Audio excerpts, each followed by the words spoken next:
We can win this f***ing race! To win in Santiago, Max Günther! Welcome to Mexico City and the world-renowned Autodromo Hermanos Rodriguez. Now, round 4 is going to take place this Saturday, and after round 3, we could not be more hungry. Fortunately for us, this circuit is one that always provides and delivers great racing in Formula E. We've also got some new layout changes, which I'll get into in a little bit, that could prove to make things even more challenging and chaotic. So let's take a look at what we have to look forward to. So looking back to begin with, the past 3 seasons have been somewhat dominated by Audi Sport App Schaeffler. 2 wins for Lucas di Grassi and 1 for Daniel Abt. This is clearly a circuit that works for them. Last season gave us one of the most spectacular ends to a Formula E race yet, as Lucas di Grassi outplayed Pascal Wehrlein at the energy management game, taking the win literally meters before the finish line in a moment that was voted for by you as the greatest moment in Formula E history.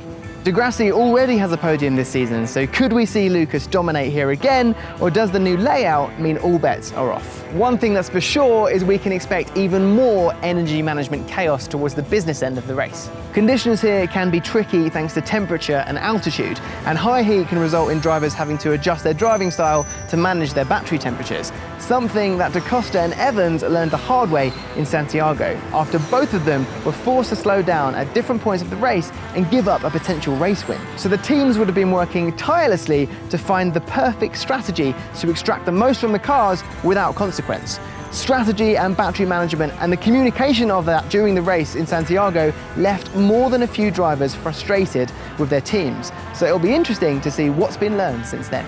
Possibly the most defining factor of the race this weekend are the track changes that have made the lap significantly longer.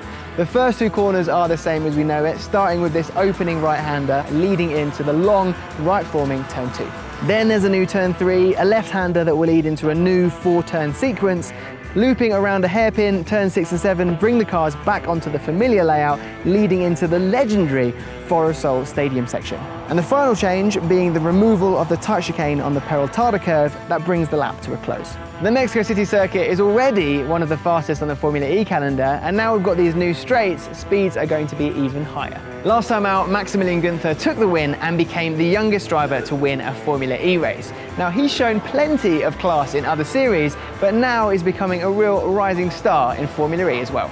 He's got a strong car and team behind him, so we can expect to see more from Günther. His first challenge this weekend, though, will be qualifying. It's his first time being in Group 1, the hardest place to be by far at the start of a race day, with track evolution playing massively into the hands of the later qualifying groups. But having said that, even if Max doesn't get into Superpole, he's shown he has the racecraft to get his head down and get the job done. So if required, he could do the same here. DS Techeetah clearly have the car to win races, with both drivers moving up the order in every race so far this season.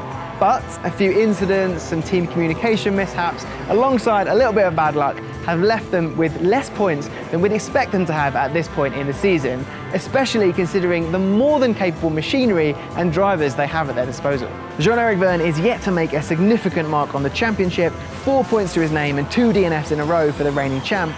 But Jev's confident that things will turn around and his luck will change. And we saw this kind of change of tide last season when he won the championship, even though he had 5 races without scoring points.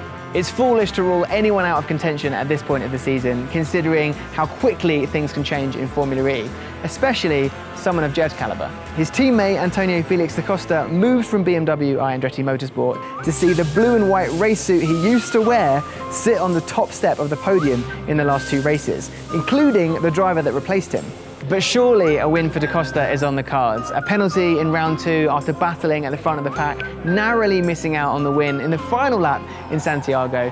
More performances like that, and it must be a matter of time before he gets that win. Now, Mercedes-Benz EQ have had an excellent start to the season. Firstly with Stoffel van Dorn, who is the only driver in the season so far to have scored points in every race, meaning that puts him at the top of the standings. Very consistent and a driver that has kept improving race after race since his debut last season. His teammate Nick de Vries has had a more than commendable start to life in Formula E as well. The highest scoring rookie so far, he's been pulling out consistent drives, showing a strong work ethic and level-headedness when it matters. Most importantly, keeping the team in point scoring positions.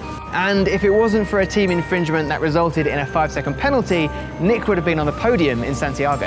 And finally, I think it's fair to say that Driver's Eye went down extremely well, and the good news is it is returning for the race this Saturday. So be sure to tune in. All the information you need to know on where to watch can be found below.